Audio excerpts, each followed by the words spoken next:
Welcome to This Must Be the Place. I'm your host, Alo Galinsky. Each week, I'll uncover what's happening in Sonoma County, diving into the hidden gems and quirky corners. I'll be interviewing some of our local legends, as well as people you didn't know you need to know, all through the eyes of a craft beer enthusiast living in wine country.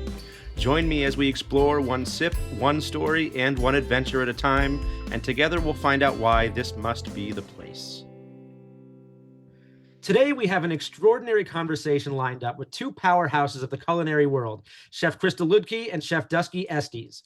Chef Crista Luedtke, the visionary behind beloved Sonoma County institutions like Boone Eat and Drink and Boone Hotel and Spa, has refined farm-to-table dining with her unique blend of rustic elegance and innovative California cuisine. A respected entrepreneur and a regular judge on Food Network shows, she brings a wealth of experience in building community through food and hospitality.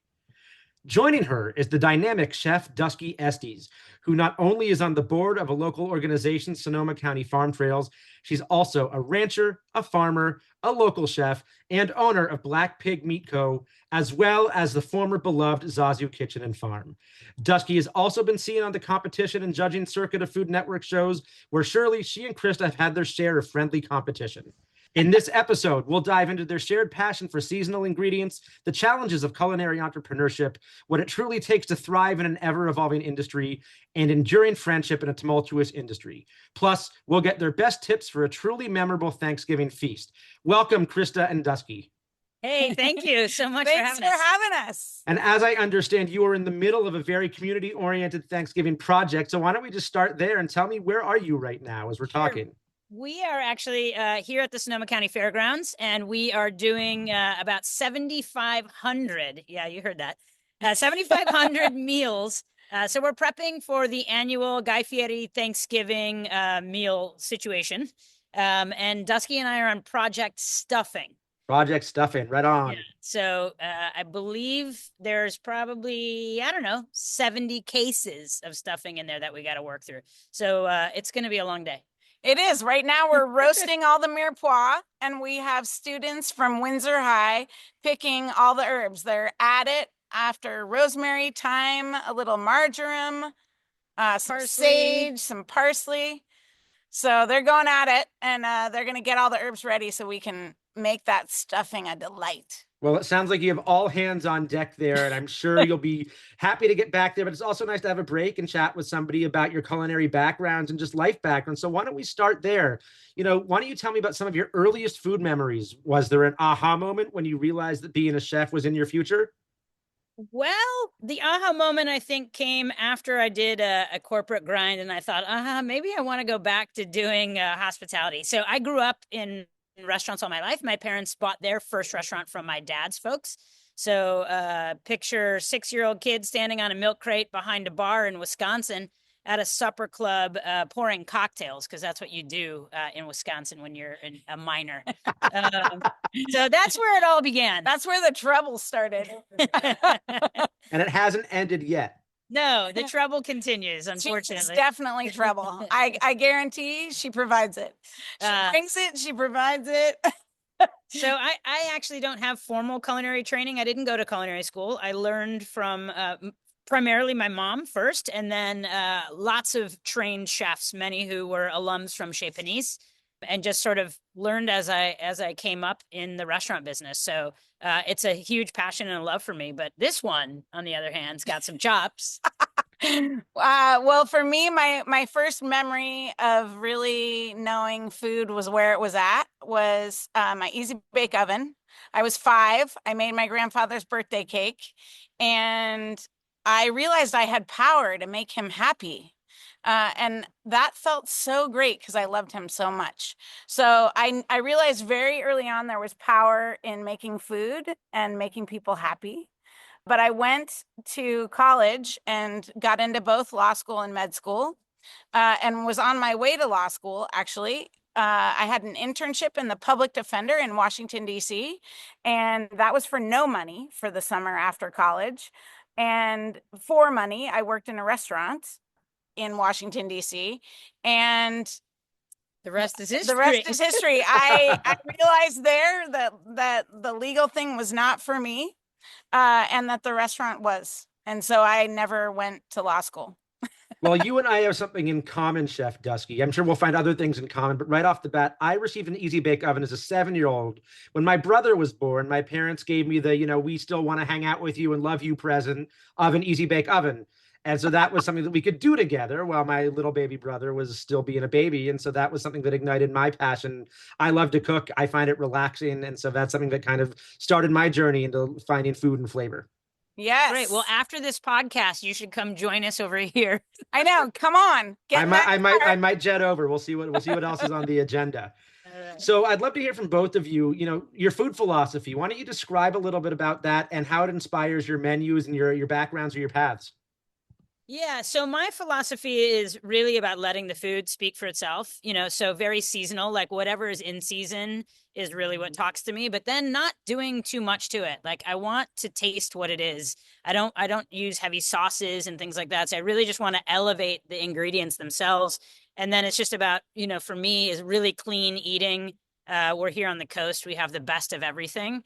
And then my other real big influence, to be honest, is my travel. So when I travel, I like to pick up on what's happening in those regions and, and cultures and bring that back in and see how I can use that to influence what I'm doing here, just to bring, nuance and something interesting to really kind of talk about the whole sense of place of where I've been and bring it home. Yeah. So that's kind of my philosophy, but also, little waste, try to use as much of everything as you can and repurpose it in many ways. A lot of people want to throw the stems away of cilantro, but there's so much flavor in that. Like that's really great to make a curry. So it's just, again, kind of, I believe a lot of us in Sonoma County have that, try to use every part of whatever it is we're using in some form. And I'm sure that bleeds into Chef Dusky's tail to snout business. So yeah, is that part of your philosophy as well? I was just going to say, she already said it all. I mean, the icing that I would add to what she said is that we believe very much in a great life and one bad day for all of our protein. So that means I was a vegetarian for 23 years before ending up raising pigs in my backyard. Wow. So what that means is that they all have to live out on pasture. We only buy proteins that have never been confined.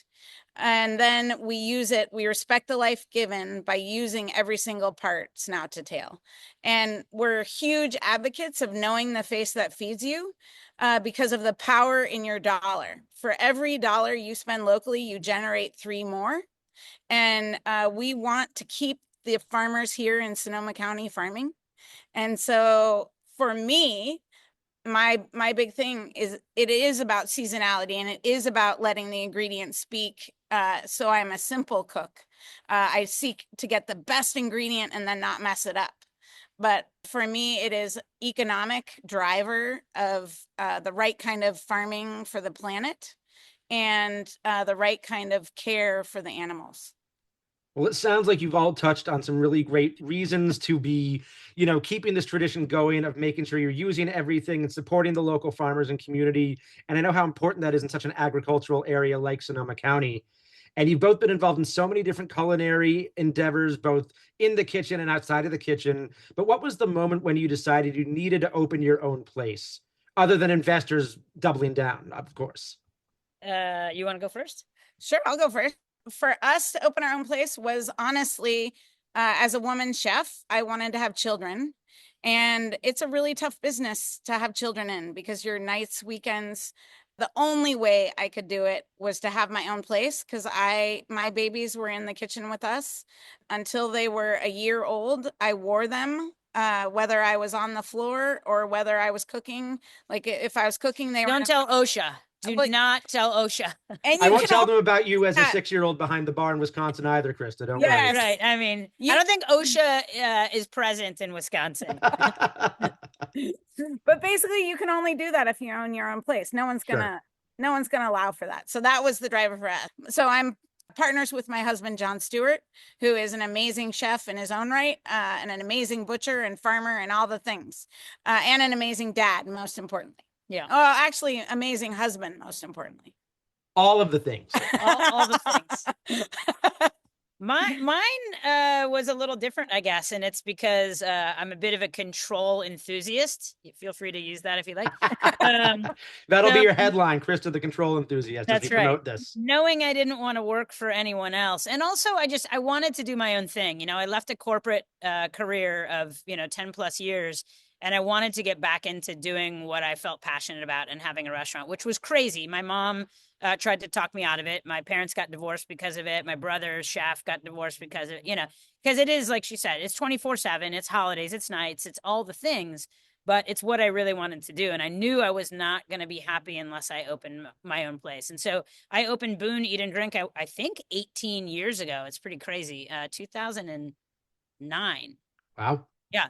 And then, beyond that, several others that followed that I since have sold, and I still remain with my baby. But it was really about, that creative drive for me and wanting to create and build and see my vision come to life. And it's been a real joy, not without its troubles, because the restaurant business is hard, but it's really been a huge joy in my life. Well, that's great. I mean, it's obviously great to have joy in what you're doing and keeping that joy through projects that may have shuttered. I've been to Brat when it was around, and I remember loving my experience there, and I know it's no longer. I need to make it out to Boone. I've only been back in Sonoma County for a handful of months, but that'll be on my radar very soon. Cool. You want to know why I closed the German one? Please. Because no one could say it right. Because it's Brot. Brot. Excuse me. It's okay. And I wanted to make t-shirts that said, you can get a brat at Brot.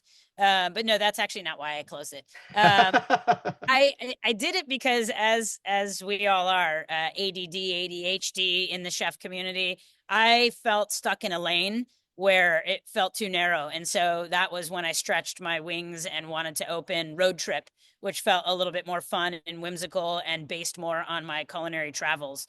And I'm excited to say that I sold it recently, just 2 months ago, actually, to my chefs that have worked for me for 12 and 14 years. Very cool. Yeah, it feels like a huge win for everyone because they really wanted to do their own thing and not be, behind me and under my guide. But yeah, it's very exciting. And I think that's part of evolution. Duskie's same with Duskie. We all kind of move and evolve and change with what's happening around us in the economy and in the environment and all those things. So, and especially in the last 5 years, we've all had to, whether we wanted to or not, circumstances, COVID, life. Talking about friendship, you are both good friends, and I know you've appeared on TV together, you're appearing in real life together. How have you maintained your friendship, especially in the uber competitive world of cooking? Yeah.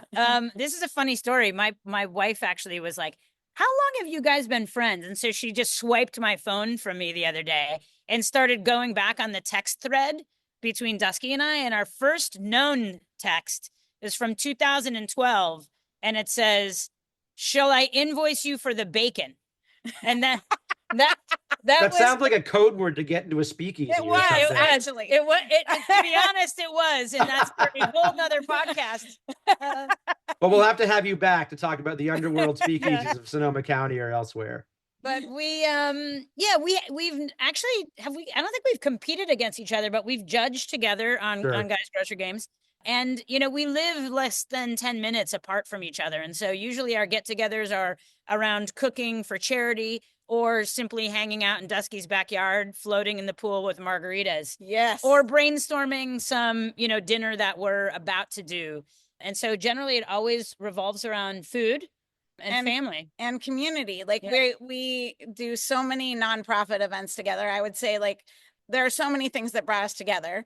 The things that really I remember are, because I don't remember much these days. In 2017, when the fires were the first fires here in Sonoma County that were so decimating to our community, both of us had the instinct to drive to the fairgrounds to start cooking. And we showed up here, and we actually weren't allowed in the buildings that we're now allowed in. So we were on a parking lot, and we called all the rental companies, and we got them to bring us ovens, sheet pans. We called Myers Restaurant Supply. We got them to bring us supplies. We called all the farmers and said, bring us food here. And there was no organization other than our will. And we just started cooking. And we cooked for 5,000 people every single day. I remember saying one day, Guy was like, hey, chef, go make 15 gallons of sauce. And I was like what sauce? I don't know, just a sauce. And I was like, okay, cool. You know? Yes, chef. Yeah, we were just pulling it out of our arses as it is. But then we've done so many things, you know, for the YWCA, which is the women's shelter here, women and children's shelter here in Sonoma County. We do dinners all the time together for various nonprofits. And then the most significant bonding, painful situation that we find ourselves in is we both ride together a cycle called Chef's Cycle, which is for No Kid Hungry. It's 200 miles, 100 miles a day, 2 days of 100 miles. It used to be 300 miles, 3 days of 100 miles. Your saddle hurts already, doesn't it? Yes, absolutely. Thinking about it. Yeah. I just want you to know our training regimen is we ride from winery to winery. Yeah, we're not like all the others. All the others are like serious, and we do a ride that we like to call No Adult Thirsty for No Kid Hungry. And we just go from winery to winery. Like, I love training with Crista. And then we pay the price, I tell you, on the actual ride, we pay the painful price. And every year we say to ourselves, we're going to train more next year. And then it doesn't happen. Does not. But so, yeah, we've done that for years together. And the fun never ends. No. Yeah, the fun never ends. Well, I mean, why break a training regimen that works? You know, that's what I say. Yeah. And every year they look at me and they're like, Chef, are you going to get a new bike? Like, are you going to still ride that thing? She rides this like granny bike with her hands are like out here. How much easier it would be if you actually got like a proper bike? And I'm like, yeah, well, I'm still finishing, you know, so. Sure. Yeah. So with your friendship, you've both obviously been successful competitors and cutthroat judges on various cooking competition shows. Why don't you speak to us a little bit about those experiences, and other than maybe Guy dragging you by the ear onto these shows, the how and why of why you got involved? Okay, I'll go first. The competing side of it is just innate, I think, and probably in both of us. Like, I love good competition. I hate to lose, obviously, but I just like the adrenaline and really about kind of pushing yourself. And can you get scrappy and creative and, you know, deliver, you know, amazing product in under 30 minutes. And so that is like a personal drive for me to do it. And it very much carries over into my household cooking. So I'm like super fast at home when. So do you have a randomizer at home that you just, you know? Yeah, I mean, I kind of need one, like a mini one, and I'll just spin it for dinner choices. Don't give Guy any ideas. I know. We'll all get one for Christmas is probably what's going to happen. But on the judging side, I actually really enjoy it because I love to be able to give, you know, thoughtful feedback. And, you know, that's the one thing that I love about Guy and his shows and Food Network in general is that, you know, you're going to get some criticisms, but generally they're very well delivered. You know, nothing super harsh. Our goal is to not beat people down, but it's to give them guidance. And I think that, you know, that it's nice to feel like all the work that we've done allows us to be in this position to be able to now provide feedback to our colleagues and our peers. And I really love it. Right. It's like an amplified mentorship in a way. Yes, you're on screen, but you're remaining true to yourself and the feedback and the help you really want to give those, whether you're judging people you've been friends and chefs with for the last 20 years or up and coming chefs. Exactly. I would say that it's funny to hear Crista's thoughts on the subject because most of the competition I did was not on Guy shows and most of the judging I did was on Guy shows. And so as a competitor, Iron Chef, I found it, I am so competitive, like, and I do not like to lose as she's the same. But I might be the sorest loser in the room. I might be because I have to win at that too. You don't know me though. I might be the sorest loser in the room and I don't even compete that much. But so I found it was mean when I was judged. But as a judge on Guy shows, I 100% agree that the reason Guy is so wonderful, I mean, there are many reasons, but a significant reason Guy is so wonderful is that all of his shows are kind. Like, he does not want mean judging. He wants kind judging. And if you look at like Diners, Drive-Ins, and Dives, which is obviously the flagship of his career, and everything he is about uplifting every small business in this country, every family-run business. Like, he does so much for this country and this world, I feel lucky to be a part of his posse. Yeah. And that's what the food community is all about. Celebrity chef, regular chef, all the in-betweens. It's all the community aspect of it, and feeding people and seeing the look on people's face when they get to taste your food or experience your restaurant. Yep. Yeah. But that being said, restaurants are high pressure. And I know that also matches up with the high pressure environment of TV cooking. How would you talk about those comparing to one another, or the similarities of being in those cooking competitions to running a busy restaurant kitchen? For me, I think they're very different animals. I mean, sure, there's some overlap. Like, to be honest, whenever I'm going to compete, I usually try to spend a couple of nights working on the hotline, just because like running the pans and having to juggle a bunch of things is probably the best preparation, but the restaurant is different in that you've got a team, right? And it's really about that dance amongst your team and how you pull off that execution, successfully, and working together and communication and, people showing up, and it's all those things. But really, if, for me, the restaurant is about teamwork and everybody backing each other up.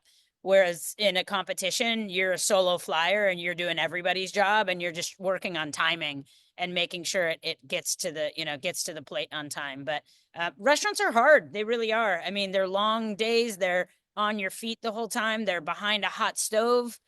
And it's not for the faint of heart. And, there's not a huge paycheck at the end of it. So it's really about the love of what you're doing. And like Duskie said, making people happy. I think at the end of the day, that's probably what we get as our biggest reward is, feeding people and creating that experience, that memory.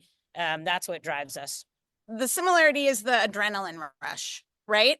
Like Saturday night service, like, I love the adrenaline rush. I love, like, you still have to get the food up on time together. What I love most, as Crista said, about restaurants is the team, but also when the team is not functioning, it sucks. Yeah. Because then it doesn't matter if there's a star in there, if everyone isn't a star, like everyone has to be on. In the competitions, what I love about is the box that you are put in that you would never put yourself in, like, make an amazing savory dish from Trix cereal or what, I don't, whatever it is. We'll get your recipe later on. I would never try that, but it is so fun to like actually be like, wow, I made that into a great gremolata on top of my chicken dish and it really worked. Like, whatever, like, I love the art of like putting flavors together and textures together and salt and sweet and heat and, crunchy and soft and hot and cold. And like, there is no, I guess, more confined time space than a TV show. Yeah, it is a human pressure cooker. Absolutely. I grew up with a performing arts background, yet I've worked in hospitality for the better part of the last 15 years of my professional life. Something that I found when I was a host at a nice fine dining Italian restaurant in Boston, a La Mora restaurant, to give a little shout out, I found there was such a similarity between the opening curtain of a show and the opening of a dinner service. Especially for a restaurant that was dinner service only, we literally did have a curtain we peeled back, first of all, to keep the cold draft out of Boston away. Yeah. But it was one of those things is, okay, you're setting the stage, you're putting place settings out, you're getting the team ready. And like in a kitchen, there's a choreography to it. There's a lot of similarities between the performing world and the restaurant world that I found fascinating to draw those parallels with. Yes. 100%. So let's talk local a little bit. What's the state of the restaurant scene in Sonoma County? Do you feel like it's still innovating? Is there room to grow? Let's talk a little bit about that.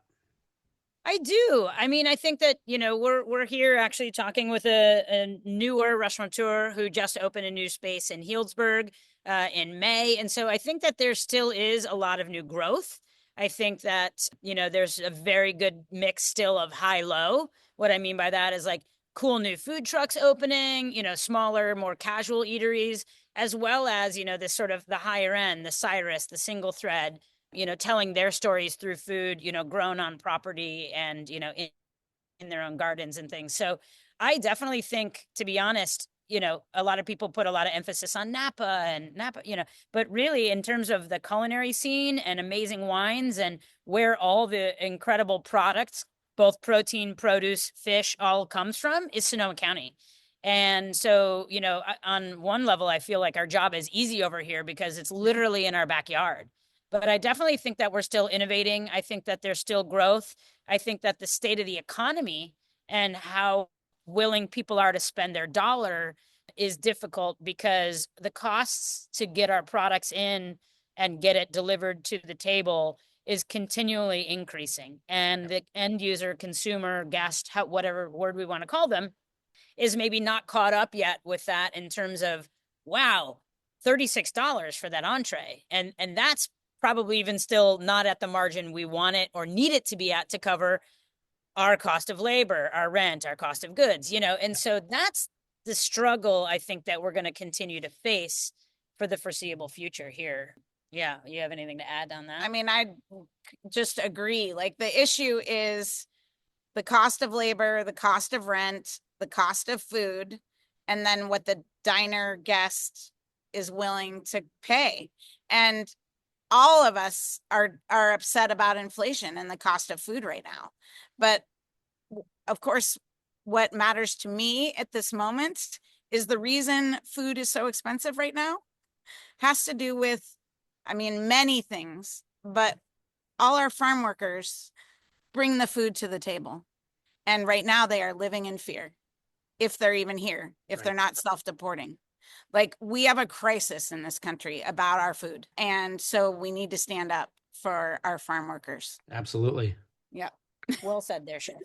So I know you two probably have minimal time outside of your own kitchens or when you're not basking in Duskie's pool with margaritas, but do you have any recommendations of lesser known spots to find some delicious and interesting dishes around Sonoma County? Ooh, I don't know if it's lesser known, but I think it's probably both of our favorite place to go when we just want to hang and commune with our buddies is Lo and Behold in Healdsburg. Okay. Literally like one of our favorite spots. Great cocktails, really fun, whimsical food, very affordable still. I just had the pleasure actually of dining at Cyrus with Chef Doug, and they do a la carte menu if you can get a seat there. So not such their fancy high-end multi-coursed, but I actually found great value in it. I mean, it's obviously still a little bit more expensive, but I think it was maybe 85 or 90 a person, and we took food home. Like, it was, but it was a really fun communal experience to share, at the table. And, I love a good taqueria. The Guerneville taco truck is one of my favorite little like local spots to just pop over and grab some great tacos or a tostada. But And convenience is always nice too. We got to do a taco competition because my favorite is Tita's in Roseland by the old Foster's Freeze. Nice. They're only there until 2:00 because they go to some brewery at night. So they're there, I think, from like 11 to 2 during, I think, maybe Tuesday to Saturday. They make the best quesadilla tacos. Ooh. I'm like, I cannot stop. I'm also really excited about Quail and Condor's new opening. They're opening next week. I got a little sneak peek this past week. And from their initial location, you had to sort of camp out outside, and that was tons of fun. But now you can actually be inside, and they're making, the best avocado toast you've ever had with this like chili crunch stuff on top. Yum. That is, you cannot get enough. And then they have this sourdough waffle that is like, I feel like they've got to have snuck some yeast into the sourdough waffle because it's lacy like a yeasted waffle with crazy crunch on the outside and then this amazing sour flavor. Like, I'm like, yeah, she's already cleansed. I'm so glad we're like, having this conversation around lunchtime because you're making me hungry. I'm like, I know, and I'm gonna go eat some roasted veggies. I'm cleansing, so like, I'm trying to get off the weight before I put it back on. Fair enough. I know that nesting season with food I'm on like, the dude, table. never. Matter But is also, never created nor destroyed, merely redistributed. It's a Newton's law of some kind. I've heard that before. That there's actually has come another up. place that I've seen her at that she forgot to mention that we both Sonoma but you Oh. can say that too. Sonoma County Pizza is her favorite place for us to In meet. Forestville? Pizza is great. And my favorite place for us to meet is Claypool Cellars. Because have you ever been to their hot dog cart? No. Oh yeah, so good, Dude, so good. Writing Epic. that down. And they have a Monday night happy hour that I went to. Was last night Monday night? No, 2 nights ago I went to. But so hot dogs, which you're only as good as your bun, right? So it's a Dutch crunch bun. So the best hot dog bun you've ever ever had in your life. And the hot dog itself, I'm a stickler for where my protein comes from. I will not eat a hot dog from anyone. This is a Nyman Ranch hot dog. You can trust it. It's delicious. And then my favorite one, Point Raised blue cheese, salt and vinegar chips, and Frank's hot sauce. So it's like a buffalo chicken wing on the hot dog. Amazing. Sounds like an umami bommy. It is, but all of their hot dogs, they have like 5 hot dogs. They all have something crazy, crunchy, something hot, something creamy. Like, they're so good. So to all our listeners out there, make a note of these places that the chefs are telling us about. Go out and write back to us. Let us know which ones you've tried and which hot dog was your favorite. And a new now obsession, which I'm happy and maybe not happy about, is my chefs that open their place called Three Cultures Kitchen. Pupusas are off the chain good. The curtido, the salsa, the pupusas, made to order. They're insane. Oh, so that's the sneaky. Well, now a lot of other good things, but those are, Now that we're talking food, I think we got to talk turkey a little bit. We do. Yeah. So let's start off here. What's your favorite Thanksgiving memory, food related or otherwise? Oh God. I don't know if I have a favorite. I do. I'm going while you think of yours. Mine's during the pandemic because we couldn't have anyone over. But our kids were both, our older was home from college because she had to do a year of college in her bedroom. Is this the nacho day? Yeah. Okay. And the younger was doing her year of high school in her bedroom. And so nobody could come over. So we didn't have to do anything traditional, right? Like there were no rules because nobody was coming over. I didn't have to make the normal stuff. So we decided it was like, I don't know if it was a TikTok thing, like the nacho table. So basically we ate outside. We put butcher paper on the table. We made ground turkey taco meat, essentially. And then guacamole, chips, salsas, sour cream, pimento cheese, dip, like all this stuff. And you basically would grab a pile of chips and bring it towards you and then grab all the things and put it on. No plates to wash, like straight on the table. It was so fun. Sounds awesome. Yeah, I'm in. I'm here for it. My most memorable I might not remember it because I had so much great champagne. Sounds like a good one to me. Yeah, no, I think it's I would probably say spending it with my in-laws in Pennsylvania, where, picture 5 dudes standing around a big fryer situation outside doing the fried turkey, and then I'm inside doing the spatchcock turkey. And then all the sides, all the fixings. But it's really, for me, to be honest, Thanksgiving is my favorite holiday because it's all about food and it's all about coming together as family and sort of, this sort of whole day focused around food. The one downside is I feel like we literally eat it in like 20 minutes and we've spent like 16 hours prepping. Right. Right. The slow food movement doesn't quite translate to the table. Right. Yeah. But I do love like the whole leftover programming that happens days after. And my wife is a pescatarian, but she makes one exception, and that's Thanksgiving. So she eats turkey on Thanksgiving, and then she allows herself about 3 or 4 days post Thanksgiving to work through leftovers. Cool. So this is fun for us. I bet.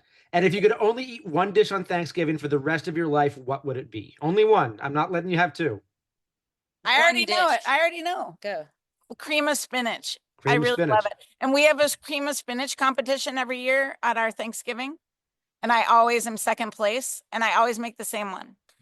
One dish. So mine is a complicated answer because typically I would say the green bean casserole, but I make it all from scratch. And I add a little bit of truffle into my mushroom gravy. And the mushrooms are local, make the gravy, fry the shallots, all the things. But what my favorite part about Thanksgiving is I always take the carcass at the end and I make this amazing turkey wild rice soup. And then I put a scoop of cold stuffing into the hot bowl of soup. And that's like for days on end, I eat that. That sounds like comfort. Yeah. Absolute comfort. Conversely, what's ingredient or dish you think should never be on a Thanksgiving table? My instinct is to want to say macaroni and cheese, but like that would really disappoint my nephews. Mm. But that's probably, I just don't feel like it has a place. It's all the time, all the year. It doesn't need to be there on Thanksgiving. That's my thing. I mean, I'm not, even though I'm team stuffing today, I do not dig stuffing. Oh, it's my favorite part. See, actually. I would rather have a panzanella. Yeah. So here would be, if my partner were to answer, or maybe some of the others, they would say like the salad. Because sometimes I force like a shaved have the vegetable. Brussels. I know, but they're like, why do we need a shaved Brussels sprout salad? Can't you roast them? You know, and I'm like, because we need something fresh and crunchy. But everybody's like, it's like the chef versus the non-chef. You know. But listen, I put mint and pecorino and pomegranate seeds and shaved Brussels sprouts. It's a labor of love. That salad. All right, one more for you about the Thanksgiving table. What is an underrated, simple side dish you wish more people made for Thanksgiving? I think Brussels sprout salad. Brussels sprout salad. There we go. Perfect segue. Chef Duskie, how about you? Dude, what I mean, mine's Brussels sprouts too. I make a gratin out of the Brussels sprouts. So I shave them and I cook them with cream and panko and parm and bacon on top. Bacon. So the black pig bacon needs to be on your Thanksgiving. You can either make a weave on your turkey. You can get our bacon caramel popcorn and put that on your yams. You can put it in your Brussels sprouts. I'm just saying, you want the bacon. And for the leftovers, if you make a bacon, lettuce, and turkey sandwich, you're still in BLT season. Nice. Well, I know what I need to order in the next 5 days then, if there's any Brussels left. Sprouts. Run over to Andy's and get I love Brussels sprouts. Brussels. I used to say to myself, like 10 years ago, me would be kicking myself for snacking on Brussels sprouts. You know, I do chorizo and a little bit of like, you know, a horseradish aioli. Yum. So, but 10 years ago, I would, Aloe, why are you doing that? Now I love them. Good. They're great. Exactly. I love Brussels sprouts. Everybody had but they're actually out of them at Oliver's, just so you know. But everyone had a bad childhood experience with Brussels sprouts. And honestly, that was my goal when I opened Boone. And they've been on my menu since I opened. They've never come. Well, they come off when they're not in season. But the Boone Brussels sprouts are famous. And it's just chili, garlic, lemon, like fresh lemon, fresh, you know, garlic. So good. Like raw fresh garlic. Me hungry now. And really delicious olive oil toss. So I often make the Boone Brussels version at home. And you can look it up online. Boone Brussels sprouts. Right. So good. Quick fire, straight from the chef's mouth. To stuff or not to stuff the bird? What's your take?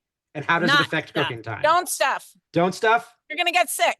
Well, you can stuff it. Here's what's going to happen. But also don't eat stuffing. Listen to this. Crista Luedtke just told me to stuff it. All right. Fair enough. No, I did. I told you not to stuff it. If you stuff it, it's going to take a longer cook time. And you generally are going to have to take that stuffing out and still put it back in the oven because it's never going to get hot enough. And you're going to, So I'm a no stuffer. No stuff. No stuff. I do stuff the bird carcass with lemons. apples, onions, lemons, like aromatics. Rosemary. Shove those in there, but don't put your stuffing in there. Now, how do you think about your own Thanksgiving menu? Like, do you have philosophies around flavor combinations? I know you've touched on some must-have dishes that you both enjoy, but are there different philosophies you have for preparing that ultimate table? I just want to make sure, that the combination of flavors. So, like, I want something a little bit sweet. So, sweet potatoes are always going to hit, even though mashed potatoes are going to be the star. Mashed potato. 100%, but I do both. Yeah. The cranberries, you got to have the fresh made ones, and then you also have to have the jellied ones from a can. Hard stop on that. Kind of like Heinz ketchup with a French fry. But it's really just about making sure that there's like all the things, right? There's the green beans or some other veggie that's done in a creamy business. There's the potatoes. There's some sort of sweet aspect. There's the, the dressing or the stuffing, and there's the bird, and then killer gravy. I don't think you have to go crazy. I think you just need your about your people and who you're with. Yeah, the core 5 or 6 things, and then so don't overcomplicate is what you're saying. No, 100% not. And I really like the going around the table and saying what you're grateful for. Yeah. Like it feels so good. It feels right. Yeah. And many home cooks are stressed on Thanksgiving. Do you have a number one tip for keeping calm in the kitchen and, as it may be, not being in a foul mood? Foul mood. There you go. Yes. Local champagne. Drink. Yeah. Iron Horse champagne. Here's my tips. I always have either the parade and or football on in the background, snacks for whoever's milling about. I generally start with like either straight up sparkling wine or some mimosas while I'm like prepping the turkey early on, and then just kind of pace throughout the day and don't have a set time. Just let the food and the timing dictate Let the how food set the mood. Yeah, exactly. Yeah. And I would say for our family, the newest added part of the tradition is going to the turkey trot in Healdsburg, which is hilarious. Like people dress up their dogs. Like it's such a community event because I think it's like 8 to 8:30 in the morning or whatever. It's very short and sweet, but it's the greatest way to sort of kick off the day and like be with a bunch of people and be like in a beautiful place. And like then you come home and you are ready to cook and hang, and it's easy. Love it. Yeah. Cool. Start with the turkey trot, and it's a fundraiser for something. I don't know what. It's good to get out there and support and then have a reason to go out and then come home and just be home and enjoy each other's company. Yeah. And on that vein, I'm starting to see a lot of young people celebrating Friendsgiving. It's been a bigger thing recently. And do you have any starter recipes or menu ideas for younger people? It might be their first, entry into cooking and first entry into entertaining and hosting. What would your tips for them be? Well, I mean, I think it's, to keep it simple and also maybe to tell everybody to focus on one side dish. So whoever is the host is not so overwhelmed, but whether they want to cook their first turkey or if it's a smaller group, just getting a turkey breast and, just really taking their time. And again, it's really more about the company and the hangout than it is about whether you've fully successfully, executed every step of it. But, we were just talking about brining turkeys or not brining turkeys. I'm not a briner. I was going to say you have to brine the turkey. Well, look, if you look at, depending on the turkey you get, a lot of times these turkeys have added water in them. That's basically the brine itself. But I also feel like if you season it well and you treat it well and you keep it moist as you're cooking. Are you a mayonnaise on the outside? I am a mayonnaise on the outside. Okay, so like... Okay, so talk about your mayonnaise technique, because I'm going to tell you the brining is critical. Like it gets the salt and into the middle of the meat, and it draws all the juices in. Like to me, 3 days of brine on that bird in your refrigerator before makes or breaks the puppy. Ugh. But tell us about your mayonnaise. My brine is really good. Do you do a brown sugar brine? I know, because I generally skip the brining. I'm like, mostly it's because I don't have patience. But we're also talking about the Friendsgiving. I know, but I'm telling you, if you did one thing, my one thing would be to brine it. And but if you don't want to brine it, you about can your mayonnaise. Lather the whole top of it all up with mayonnaise, because mayonnaise is just basically oil, egg, it's moisture in there. And then I just hit it, tons of spices, mayonnaise the whole top. But I also do something where I start it with the breasts up. Yep. And then halfway through, I flip it to go breast down. So that self-basting. Yeah. And then all of the juices go into the breast meat instead of it being on top and those juices falling to the bottom. They all fall into the breast meat. It's a bit of a tricky deal. You got to it's kind of like, depending on the size of your bird, it's like a 2-man job. Flip that hot sucker over. Well, that's the great thing about Friendsgiving is there's bound to be some people in the kitchen helping out. So to all our younger listeners out there who might be looking for chef-driven tips and tricks, I think you've got some good ones, whether it's brine or mayo, whichever way you go. Now, we did start talking a little bit about that pre-morning or pre-Thanksgiving dinner routine of opening up a nice bottle of something, sharing beverages with friends. Being in wine country, I'd be remiss not to ask about some wine pairings for the Thanksgiving table. I'm a beer guy. I love to pair beer with food. What other beverages other than wine might you pair? Why don't you give us some great wine and beverage pairings for the Thanksgiving meal? Yeah, I'm definitely a fan of both either a sparkling wine with as pairing, or typically like a nice light Pinot Noir, of which obviously are right here in our backyard, right? So many Chardonnays, so many Pinot Noirs, all in the backyard. I think if you're also a non-alcoholic drinker, there's a lot of really fun options out there. There's some really great, I don't know if I should call them elixirs or shrubs, but a company called Land and Local. It's a former chef of mine, Kim Levere, who makes delicious, and it's like a strawberry chamomile, or they're herbaceous. And so some of those things would be really fun to pair if you're looking for an NA. But since you're a beer guy, I assume you're like the champagne of beers, like the old Miller High Life. No, I'm kidding. Saison is the champagne of beers, in my opinion. Okay, amazing. And also I think some nice sours or ciders could go well. I was just Absolutely. gonna say, we have so much great hard cider in this community.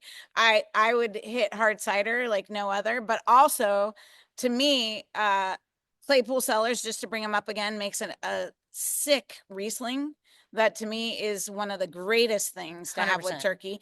The other is Aperture Cellars and Leo Steen make incredible Chenin. Chenin Blanc. And Leo That's a Steen nice now wine. even makes a sparkling Chenin. Ooh. So like I would want all those. I also am a big fan of a gin mule. So ginger beer with gin and then lime, a little bit of bitters, whatever fruit you want to throw in there. It's so good. With your turkey or just before the turkey? No, just all day. Just throw it all over the turkey Well, with the I'm mayo and, just have a party. With the mayo and the ginger mule. That's Flavor Town, right? Some for me, some for the turkey. Always. Absolutely. Got to baste yourself before you baste the turkey. That's so right. to speak. And there's so many great local options. So I think we got a plethora of things to choose from. You gave some great suggestions. Now, a couple questions here as we start to wrap up. With your extensive TV competition backgrounds, I have a little fun question for you here. How might you go about designing a family or friend food competition over the holidays as a fun way to bring people together? Would you put a chopped basket out there for a Thanksgiving meal, or what other ways might you think to bring people together over kind of a friendly competition?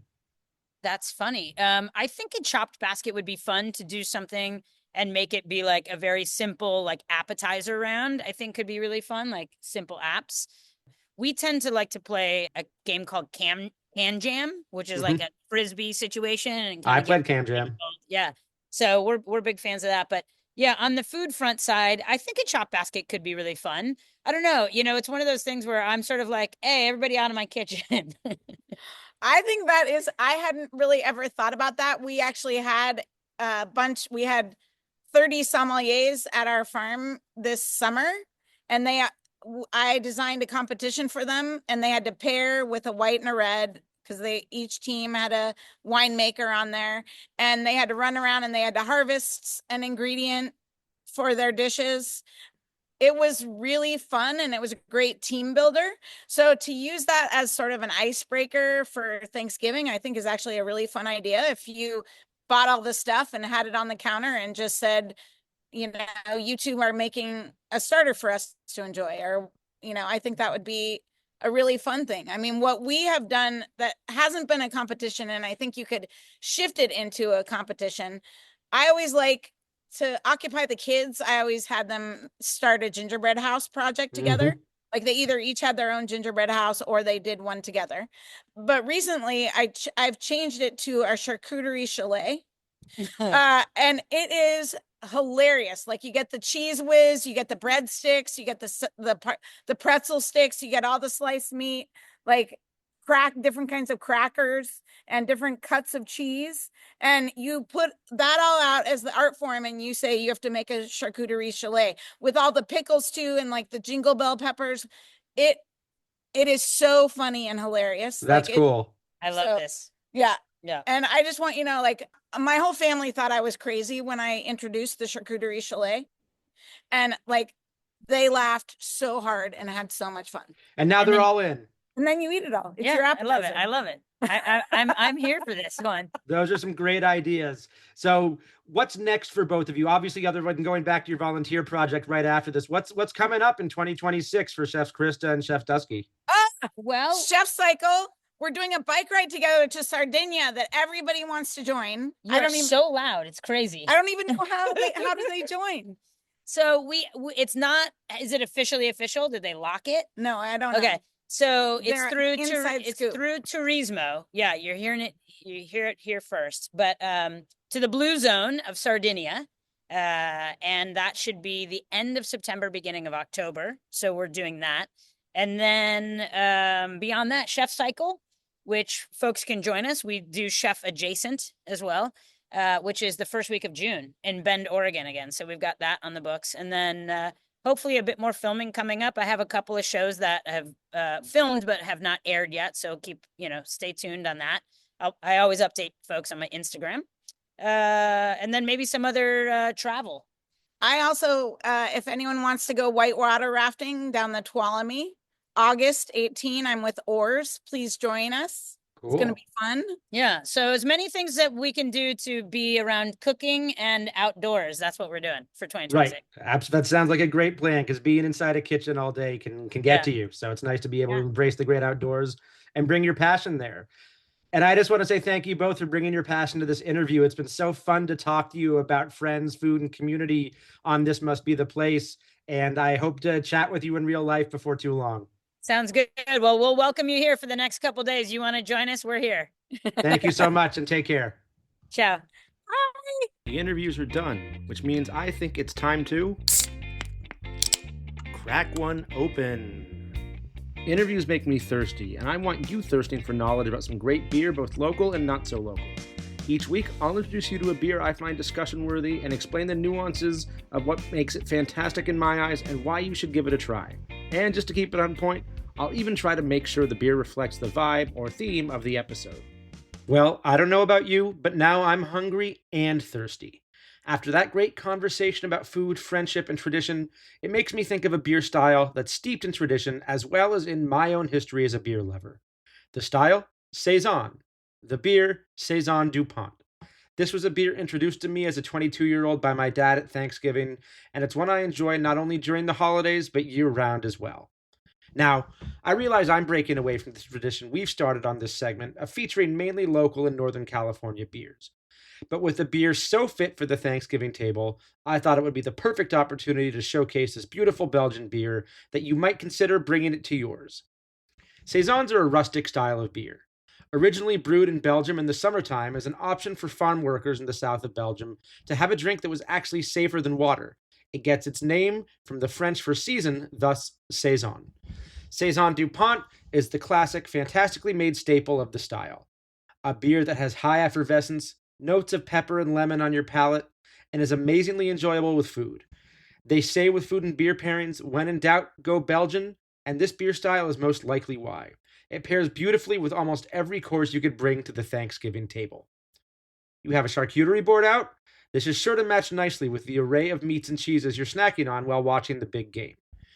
The peppery and slightly herbal notes of the beer are a perfect foil to rich dark meat turkey and gravy. It'll match up with flavors in a stuffing or vegetable side dish, or bring out a vinaigrette in a harvest salad. Don't pass up the opportunity to grab a Saison DuPont at your local market before Thanksgiving. Looking for a more local option? Russian River Brewing's Robert fits the bill perfectly as well.